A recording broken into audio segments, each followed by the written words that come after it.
Hello po! Ngayon po magluluto tayo ng chicken sisig. Yan, nag-dice ako ng onions. Mga isa lang yan. Kalahati at saka like 2 tablespoons of garlic. Yan. Mikos-mikos na yan. Tapos yan, nilagay ko ng onion. Yan, mix lang. Tapos yung cooked na chicken. Bali, like leftover fried chicken namin yan. At saka ninice ko. Yan.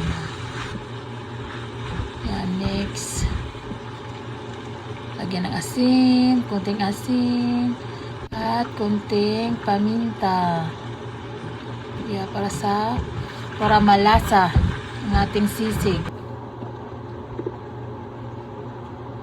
Tapos, ni-add ko ng mayonnaise, mga 2 tablespoon.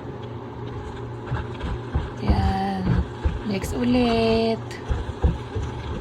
Yan, mix lang.